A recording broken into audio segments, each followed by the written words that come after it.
eto na mga kababayan, no, wag na nating patagalin pa dahil ito ay mainit-init pa na issue mga kababayan, no.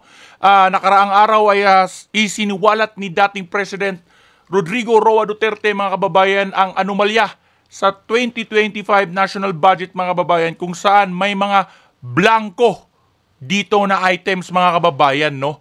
So eto mga kababayan, isiniwalat ito ni dating President Duterte at itinanggi nitong si President Bongbong Marcos at sinabing fake news at sinungaling itong si dating President Rodrigo Roa Duterte mga kababayan. So ito, para matapos na kung sino talaga ang nagsisinungaling mga kababayan, narito si Attorney Vic Rodriguez mga kababayan para isiwalat ang buong katotohanan kung sino ba talaga ang sinungaling mga kababayan at sino ang nagsasabi ng totoo dito sa napakalaking issue patungkol sa 2025 national budget mga kababayan. So dapat panoorin natin to mga kababayan, no, dahil ito'y napakahalaga para sa ating lahat dahil pera at budget ito ng ating bansa at para sa ating mga Pilipino mga kababayan. So sabay-sabay nating panoorin to mga kababayan, ang buong pagsisiwalat at buong katotohanan. Pagkatapos ng video na to, malalaman natin mga kababayan kung sino ba talaga ang nagsisinungaling sa dalawa mga kababayan, si President Duterte o itong si President Bongbong Marcos. Marami ho ang nagme-mensahe sa akin simula pa kaninang umaga. Meron lang po tayo mga hinaharap na gawain at mga tao at bisita sa ating opisina, sa ating tanggapan. Subalit pag-usapan po natin yung ating pinag-usapan kagabi bilang susog doon sa inilabas yung expose po ni Pangulong Rodrigo Roa Duterte sa tulong ni Congressman Sid Ungab. Yung nagpapakita na blanco po yung mga bilyon-bilyong halaga ng appropriation o allocation na nagmula sa Bicameral Conference Committee report na siyang naging pundasyon nung tinatawag nating GAB o yung General Appropriations Bill na siya naman nung enrolled bill na, siya namang inaprubahan at pinirmahan ng Pangulo ng Republika ng Pilipinas. Yan po ang ating pag-usapan. Pakita ko lang ho muna kasi nagiging mainit ang usapan at tila linilihis ng Malacanang. Yung expose na ginawa ni... Ayun mga kababayan, malinaw na malinaw, no? Mainit na usapan at nililihis ng Malacanang. Ito, galing ito kay Attorney Vic Rodriguez mga kababayan, isang dating abogado at kaalyado nitong si President Bongbong Marcos mga kababayan, no. Ito yung abogado ni President Bongbong Marcos mula pa noon, so napakarami itong nalalaman sa pagkatao at baho nitong si President Bongbong Marcos mga kababayan, no. At ito mga kababayan, kay Attorney Vic Rodriguez na nanggaling, no, na tila nililihis ng Malacanang ang issue. Pangulong Duterte, and I was present during that night. Ang pinag-usapan ho namin doon, ang nadiskubre po ni Congressman Sid Ungab ay ang mga blankong halaga pagdating doon sa final Bicameral Conference Committee report. Bicameral Conference Committee report. Final na po iyon sapagkat ratified at pirmado ng mga miyembro ng Senado at ng House of Representatives. Pirmado yun ng puno ng delegasyon ng Senado. Pirmado rin po yun ng puno ng delegasyon ng House of Representatives. Ito nga po yung ating ipinakita. Dahil sinasabi nila, fake news daw po na may mga blanco. Yun yung pinapalabas ng Malacanang at ni President Duterte, mga kababayan, na fake news etong pinapakalat ni ni dating President Duterte. Bicameral Conference Committee report. Ito po yung report. Mga kababayan, kayo po ang humusga, kayo po ang magsabi at ating pong labanan ang fake news ng Malacanang. Ang sinasabi po natin dito, panay blanco, bilyong-bilyong pisong halaga, blanco, itong Bicameral Conference Committee report. Pirmado po ito. Wala pong nagsabing blanco yung GAA, yung General Appropriations Act. Malacanang po nagsabi nun, linilihis nila itong usapan. Ang inexpose po ni Pangulong Duterte at ni Congressman Sid Ungab ay ang mga blanco pagdating sa bilyong-bilyong pisong halaga ng Bicameral Conference Committee report na Grabe mga kababayan, ano kayang kababalaghan na naman itong ginagawa nila, no? Buti na lang nahuli ni dating President Rodrigo Roa Duterte. Bilyon-bilyong halaga na naman mga kababayan. Grabe. siyang naging pundasyon at basihan Grabe ang korupsyon na talaga dito sa Marcos administration mga kababayan. nung General Appropriations Bill at nung enrolled bill na ito ay pinadala sa Malacanang at pinirmahan ni Bongbong Marcos at naging General Appropriations Act. Pati po yan tatalakayin natin para maunawaan po ng higit sa marami nating kababayan yung tinutawag nating budget process. So malinaw po sa ating saligang batas. Una-una nabasag po natin yung fake news ng Malacanang. Wala daw pong So ito mga kababayan, malinaw, no? Ang fake news ay hindi si President Duterte, kundi etong Malacanang at si President Bongbong Marcos, mga kababayan. yan po. Nililihis nila ang issue, mga kababayan, no? Blanco Para lahat. pagtakpan itong kanilang nahuling butas ng kanilang kababalagang ginagawa, mga kababayan, sa budget na ito sa 2025. Bilyon-bilyong piso blanco. Ito ho yung aking Grabe, bilyon-bilyong piso. sinabi kagabi na paano ka napunta sa 6.32 trillion pesos na taon ng budget for 2025. Panay blanco po ito. Ibig sabihin, yung 1 plus 1, hindi na po magbabago yun. 2 ho ang sagot doon. Yung 2 plus 2, ang sagot po doon ay 4. Pero yung 3 plus blank, hindi po maaaring maging 6.32 trillion ang magiging kasagutan doon.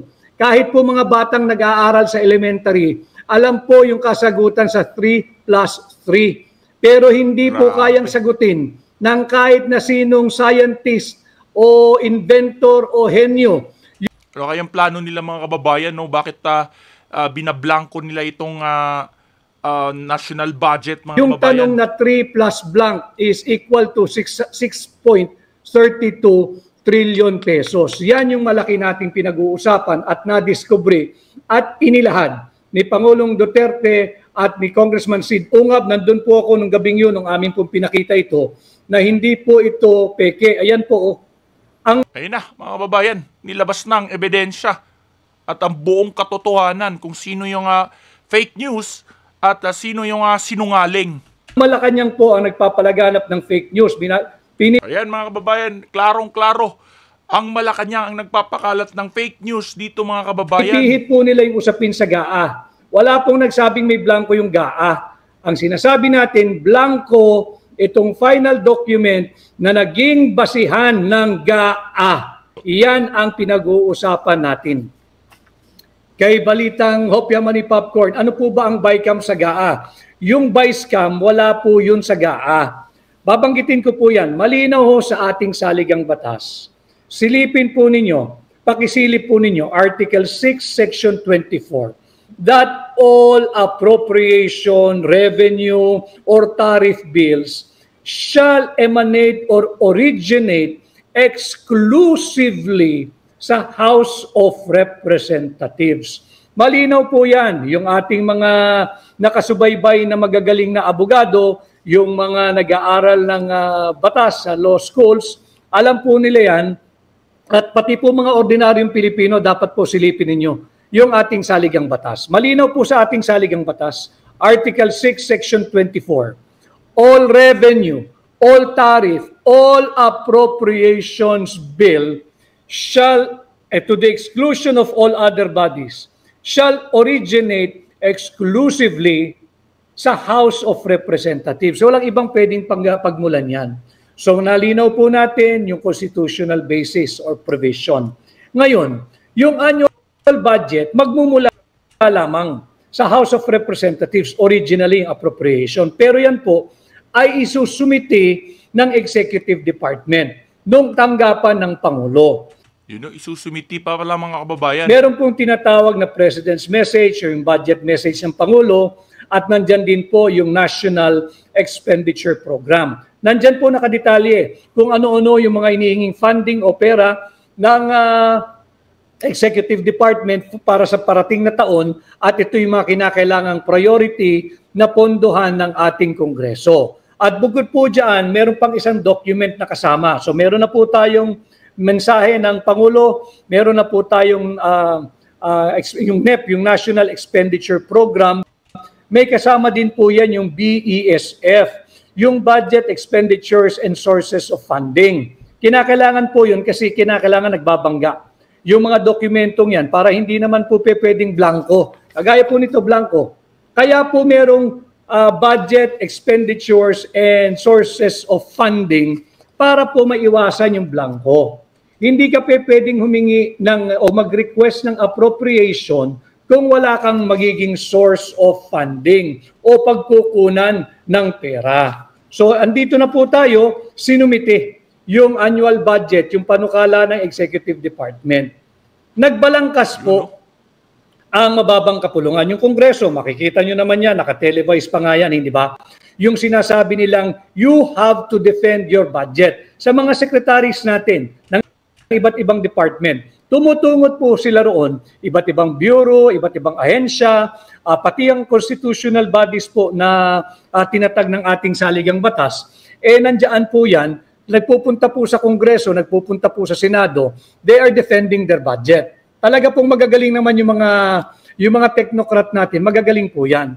Subalit, kahit po na-defend na nila yung kanilang budget, meron pong unconstitutional body or committee na hilig makialam. Dito po nagkaproblema. Yung Bicameral Conference Committee, yung BICAM, kung tawagin natin, BICAM.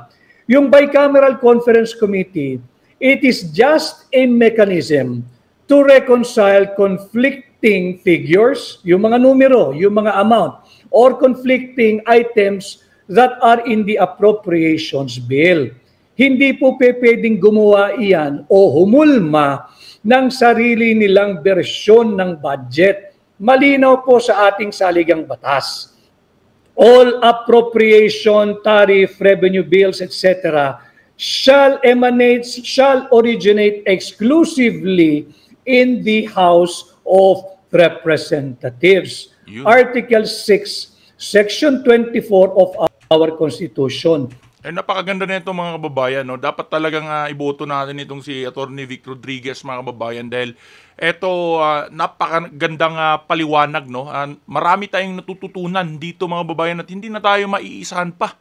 No, mga kababayan, katulad nung pinapakalat ngayon ng mainstream media na statement ng Malacanang at ni President Bongbong Marcos na sinungaling at malisyoso itong pinapakalat na fake news di umano ni dating President Rodrigo Roa Duterte, mga kababayan. At ito pala, lumalabas na ang Malacanang pala ang nagpapakalat ng fake news at nililihis ang issue, mga kababayan, para pagtakpan itong kanilang kababalaghan na ginagawa, mga kababayan, na nabisto nitong si dating President Duterte at si Congressman, no, mga kababayan. Bibig sabihin doon po sa mababang kapulungan. Pero meron po yung Bicameral Conference Committee. Yung Bicameral Conference Committee, meron pong delegasyon dyan ng Senado. Meron din pong delegasyon dyan ang House of Representatives. Sila po ay uupo lamang to reconcile kung meron man conflicting figures doon sa panukalang budget. Nagagawin po nilang General Appropriations Bill pag sila ay nagkasundo-sundo na. Subalit ang nagiging problema, pakialamero po itong BICAM. Wala pong authority ito na nagmumula sa ating saligang batas katulad ng autoridad ng House of Representatives na sa kanila lang magmumula ang lahat ng appropriations bill. Ano po ang nangyari nung yung nagdebate na ang mababang kapulungan at yung Senado? Natapos na po yan, reconciliation na lamang po yan, December 11 nga po yata, naganap yung BICAM na yan, at yan dapat titingnan lang. Yung mga ire-reconcile lang, pagkakasunduin, pagtutugmain, yung mga halaga, yung mga numero, yung mga items diyan sa appropriations bill na hinihingan natin ng funding. Yun lang po ang trabaho ng BICAM. Subalit nung dumaan sa BICAM, nitong December 11, 2024, nagbago po yung itsura ng panukalang budget. Naku. Yan po ay bakit kaya nagbago? unang-una, na basihan sa pagiging unconstitutional ng 2025 budget. You know, napaka ano talaga nitong budget nito mga kababayan. Sa Daming magic na ginagawa ang pagkat administrasyong hindi na po Marcos. ito yung panukalang budget na hiningi ng tanggapan ng Pangulo. Hindi na po ito yung linalaman ng President's budget message. Hindi na po ito yung linalaman ng National Expenditure Program. At lalong hindi na rin po ito ang linalaman at pagkukuhaan ng pondo na naayon sa tinatawag nating budget expenditures and sources of funding. Bawal po ito, unconstitutional po itong ginawa ng Vice-Cam. Ayun, grabe mga kababayan. Uninstitutional mga kababayan, no? Bawal. Grabe. Kay Edison Monsayak, may mga vlogger po, Attorney Vic, palusot nila, draft lang daw po yung ipinakita ni Pangulong Digong. Edison Monsayak. Ito mga kababayan, no? Draft daw ang palabas ng mga ibang vlogger, no? Na draft lang daw yung nilabas ni President Duterte. Alam po ninyo, wag nating kausapin yung mga vlogger na hindi ho naiintindihan yung kanilang binablog. Ito po, pinapakita ko sa inyo, pirmado. Ay, no? Pinapakita, pirmado, kitang-kita kabayan, no? Na pirmado yung pinapakita ni Atty. Vic Rodriguez, mga kababayan. So, hindi nila masasabing draft yan, no? Ayan, no, mga kababayan. Kitang-kita yung mga pirma dyan sa baba, no? At binanggit ko na po sa inyo yung constitutional basis kung bakit sa House of Representatives nagmumula ang lahat ng appropriations bill. Bukod po rito, may next page po ito. Para sabihin talaga natin na walang fake news. Pasensya na ho kayo. Ayun, no, Paipakita na natin lahat. Ayan po yan. Pirmado yan. Paano naging draft? Pirmado na. So, huli na.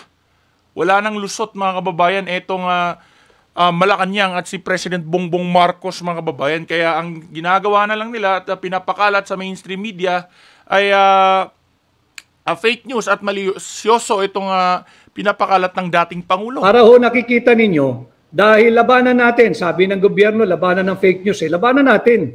Oo, labanan yung fake news. Pakita natin yung mga dokumento. Dahil Malacanang pala ang nagpapakalat ng fake news. At ngayon mga kababayan, eto na, no? Kitang-kita na maliwanag pa sa sikat ng araw na si President Bongbong Marcos at ang Malacanang pala ang sinungaling, hindi si dating President Rodrigo Roa Duterte. Ito po yan. At public document po ito, hindi po pwedeng sabihin. Kaya nang sabi ko mga kababayan, itong si President Duterte ay dating Pangulo at hindi basta-bastang tao yan. Hindi yan magpapakalat ng mga informasyon na hindi niya na mga kababayan, no? Hindi niya na i-research at walang basihan. Ito'y confidential document. Paano confidential? Budget ng Republika ng Pilipinas to.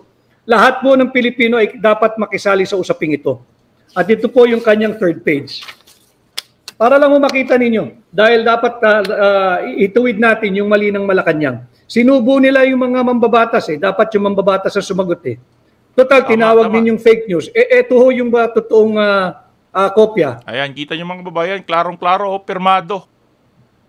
At bisitahin po ninyo yung rules ng House of Representatives noong 19th Congress. Meron po dyan, malinaw po dyan, na kapag pinal na yung committee report, pipirmahan po ito ng mga miyembro ng committee involved. In this case, yung Vice-Cam. Pinuno ng Senado at pinuno ng House na panel. So, bakit ka pipirma ng isang pinal na dokumento na punong-puno ng blanco? Malinaw po dito At ito po ay hindi inosenteng papel. Malinaw din po diyan sa pagbabalangkas ng budget. Kaya po may mga record na ganito. Dahil ito po ay may evidentiary value sa batas. Evidentiary value. Ibig sabihin kapag meron pong illegalidad, kagaya ng may blanco po rito, may halaga, may blanco, pag yung amount dito ay nag-iba, pwede pong magbigay daan yan sa isang criminal case. Katulad ng halimbawa lamang, falsification of a public document. Oh, yun. Bakit falsification? Sapagkat malinaw po, binanggit ko sa inyo, tanging ang House of Representatives lamang ang merong malinaw na mandato to the exclusion of all other bodies na magsimula ang kanilang appropriations bill. Hindi po sinabi ang Vice-Cam. Wala pong authority ang Vice-Cam. Bakit po na blanco? Hindi ba? Kaya sabi ko sa inyo, unang-una, unconstitutional na nakialam yung Vice-Cam. Kaya Irene, Maita, pinagluloko nila ang mga Pilipino. Salamat na lang at marami nagmamalasakit sa bansa natin. Sinisikap ko pong pasimple ng... O yan nga totoo mga kababayan, pinagloloko tayo ng Administrasyong Marcos mga kababayan. No? Lahat ng mga Pilipino pinagloloko mga kababayan dito sa ginagawa nilang kababalagan sa budget ng ating bansa ngayon mga kababayan. At yun, pinapalabas pa nila, nililihis nila ang issue at pinapalabas na si dating President Duterte ang sinungaling at malisyoso ang pinapakalat na issue mga kababayan. Pero eto, buti na lang andito si Atty. Vic Rodriguez mga kababayan, napakalinaw at napakaliwanag ng kanyang explanation at yun nga mga kababayan, walang duda at etong Administrasyong Marcos at si President Bongbong Marcos ang totoong sinungaling, hindi si dating President Rodrigo Roa Duterte. Usaping ito sapagkat dapat kasali ang lahat ng Pilipino rito. Tama. Importante na kayo ay makilahok sapagkat pera niyo po ito eh. Dapat talaga makilahok at malaman natin itong mga nangyayari at ginagawa ngayon mga kababayan ng ating gobyerno dahil tayo yung mapipirwisyo mga kababayan eh. Tayo yung galing sa atin yung pera na pinag-aano nila mga kababayan. Binabasag natin yung paglihis ng Malacanang dito sa ebidensyang ipinakita ni Pangulong Duterte. Basag Wala na basag pong talaga fake dito yan, no? Basag na basag pero hindi yan binabalita ng mainstream media, no mga kababayan. Bakit kaya, no? Ano kaya ang naging usapan nila, naging terms at agreement nila dito kay President Bongbong Marcos?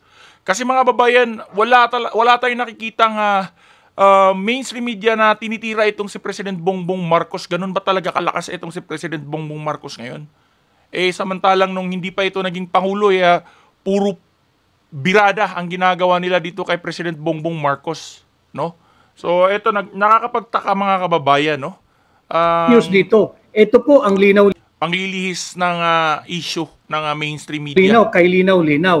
Buti na lang nandito yung mga vloggers ngayon na sumusuporta at eto, nandito pa si Atty. Vic Rodriguez mga kababayan na napakalinaw ng paliwanag. Blanco, ang daming blanco ng final report ng Bicameral Conference Committee. Ulitin ko, napakahalagang dokumento po nito sapagkat ito ang nagiging pundasyon ng final form ng budget. Ito po yung ginagawang General Appropriations Bill at pag ito ho ay pinirmahan na ng Pangulo ng Pilipinas kahit unconstitutional, immoral, unlawful, defective, ito po'y nagiging GAA, yung General Appropriations Act. Ako mga kababayan, bilyon-bilyong pera pa naman yung binlangko nila. Ano kayang gagawin nila dun mga kababayan, no? Grabe, saan kaya mapupunta yung ano na yan mga kababayan? Attorney Vic, bakit po tahimik ang mga senador at ibang congressman sa issue na to? Yun din ho ang ating pinupunto dito sa ating ginagawang pakikipag-ugnayan diretso sa inyo. Kinakailangan malinaw tayo. Ang punto rito ay yung Vice-Cam report. Itong Vice-Cam report, pero ang sumagot at galit na galit ay ang Malacanang. Tinawag pong fake news ito. Paano naging fake news ito? Ang dapat sumagot dito, yung mga miyembro ng Kongreso at Senado. Ang dapat sumasagot dito. Galit na galit nga mga kababayan. Malacanang yung galit na sumagot, no? Sila yung nanggigil talaga at sinabi pa nga sinungaling si President Duterte. Yung mga nakapirma rito, ang dami po niyan, pinakita ko sa inyo yung pangalan. Sila ang dapat nagpapaliwanag. Kagulat-gulat, katangi-tangi, ang nagsasalita ay ang Malacanang. You know, ano kayang suspicious, something fishy talaga mga kababayan. Ang tanggapan ng Pangulo. Kagulat talaga, no? Si President Duterte, si dating President si President Bongbong Marcos nung sinabi niya sinungaling itong si President Duterte, nanggigil pa, halos parang nanginig mga kababayan, no? Tayo, may tanong mo rito. Parang may pinoprotektahan at defensive masyado Pupunta tayo mamaya doon sa sinabing layar. Ito, babasagin ho natin yung pagsisinungaling ng Malacanang at pagpapakalat ng fake news. At yan po, unconstitutional na nakikialam ang Bicameral Conference Committee. Higit po roon, ang panukalang budget po ng tanggapan ng Pangulo ay higit na mababa kumpara sa final form and final amount na ipinasa ng Bicameral Conference Committee na wala namang authority talaga. Bakit po natin sinasabing unconstitutional yan? Silipin din po uli ninyo yung ating saligang batas. Article 6, Section 25, Paragraph 1. Ulitin ko ho Article 6, Section 25, Paragraph 1. Hindi maaaring dagdagan ng House of Representatives ang halaga ang pinapanukalang taunang budget ng tanggapan ng Pangulo. Hindi nila ito maaaring palakihin, maaari nilang bawasan, pero hindi maaaring dagdagan. Unconstitutional po iyan.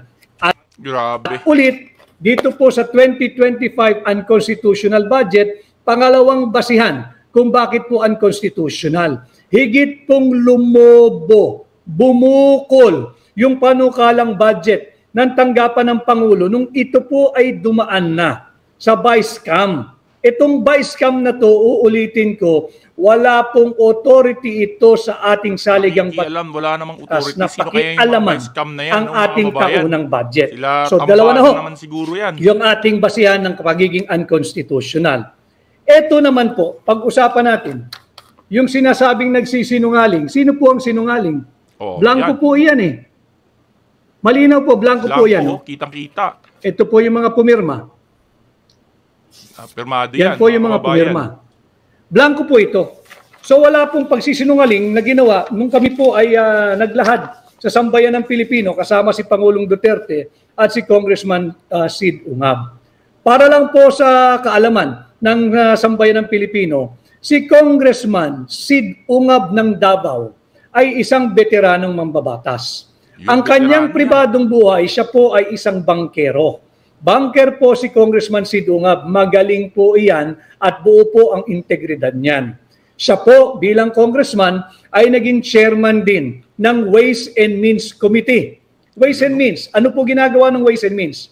Si Sid Ungab, nung panahon po ni dating Pangulong Noynoy Aquino at ang speaker po niyan ay si Speaker Sani Belmonte, pagtanong po nyo, siya po ang chairman ng Ways and Means Committee. Siya po yung nagpasa ng batas na binubuwisan yung mga sin products, yung tobacco, yung sigarilyo, yung alcohol, at yung tinatawag nating mga produktong gumagamit ng mga sweetener or sweetened beverages and sweetened products. Bakit po importante nating masabi yun?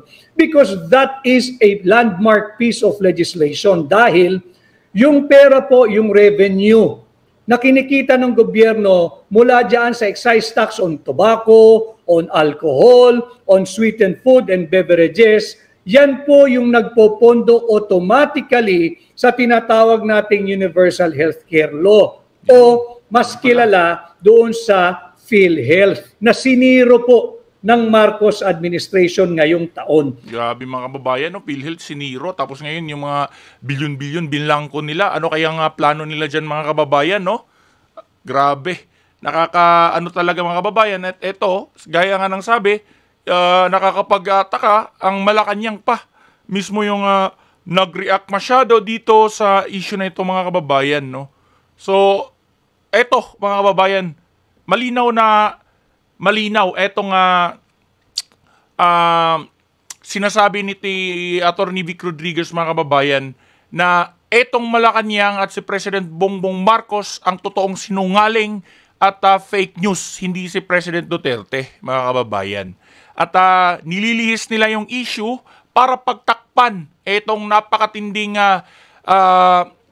anomalya mga kababayan na ginagawa nila, kababalaghan dito sa 2025 national budget mga kababayan. So hindi tayo papayag na tuloy-tuloy lang sila sa kanilang korupsyon mga kababayan, no? At yun nga mga kababayan, baka bago pa matapos ang termino nitong si President Bongbong Marcos, kung hindi tayo gagalaw at hindi tayo makikialam mga kababayan, no, at tatahimik na lang tayo, ay baka naubos na yung pondo natin mga kababayan at lalo na namang maghihirap ang mga Pilipino.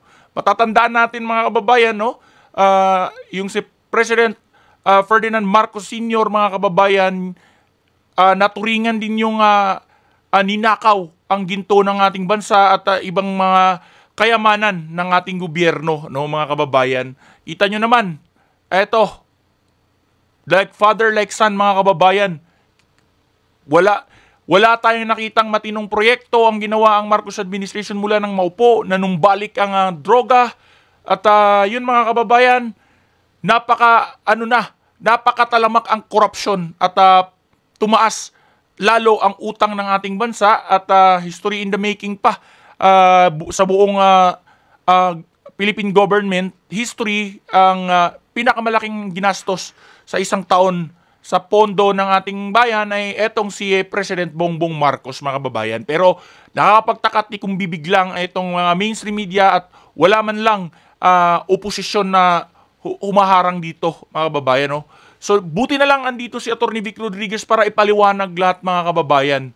At eto, napakatinding pagsisiwalat ito mga kababayan. At dapat malaman ito mga kababayan, no? I-share mo yung video na ito mga kababayan, dahil kung ikaw ay concerned at ikaw ay may pakialam sa mga nangyayari, ay dapat i-share mo ito kabayan. Dahil malaking tulong ito para mapanood ito ng maraming kababayan natin saan mang sulok ng mundo, dahil hindi nga ito pinapalabas ng mainstream media. So ayun lang mga kababayan, anong masasabi niyo dito sa napakatinding isiniwalat at inilabas na ebidensya ni Atty. Vic Rodriguez mga kababayan? O i-comment mo yan sa comment section below at ating pag-uusapan yan sa next video na ating i-upload. Maraming salamat mga kababayan.